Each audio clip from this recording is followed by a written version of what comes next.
နောက်တစ်ယောက်ကော ဘယ်ကနောက်တစ်ယောက်လဲဟဲ့မှာငါနစ်မဟဲ့ အမလည်းဗျာအိမ်မက်ကောင်းနေအိမ်မက်ထမကမလေးနဲ့တစ်ဖက်တစ်ယောက်ตายရနေတာအမရဖြက်လို့ဖြက်စည်းနေဗျာ နင်ကဘာတွေနဲ့အိမ်မက်မက်နေတာလဲမောင်လေးရဲ့ အိမ်မက်ထဲမှာတသေးဖြစ်နေတာတစ်ဖက်တစ်ယောက်နဲ့ကောင်မလေးတွေနဲ့ မောင်လေးကအိမ်မက်ထဲမှာတသေးဖြစ်နေမှာအမတို့ကလက်တွေ့အပြင်မှာတသေးဖြစ်တော့မယ် ဟမ်တသေးလာထိုင်မအောင်မရလာထိုင်မအောင်ဘယ်လိုတသေးဖြစ်မှာတော့ အမတို့ကိုလေရောင်းဖို့အပ်ထားတဲ့ရွှေလောကကြီးသိတယ်မလား သိတယ် အဲ့ဒါဝယ်မဲ့ foreigner ရောက်နေပြီ ဟမ်အမဘယ်လိုသိရတော့ သိတာပေါ့နိုင်ငံခြားသားအမကိုဖုန်းဆက်လာတာလေ ဩဖုန်းဆက်တာဟမ်အမဘာသာကနားလဲလို့လား နားလေတာပေါ့မောင်လေးရဲ့နိုင်ငံခြားသားအမကိုဗမာလိုဖုန်းဆက်တာလေ ဗမာလိုဖုန်းဆက်တာဩအမရထူးဆန်းလိုက်တာ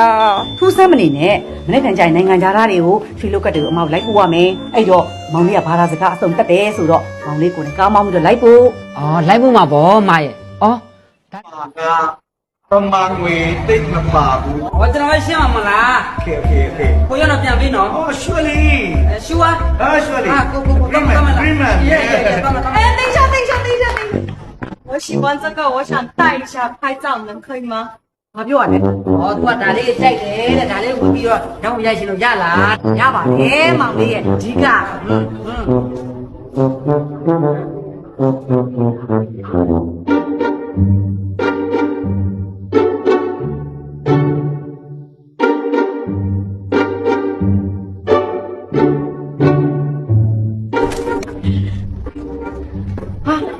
မ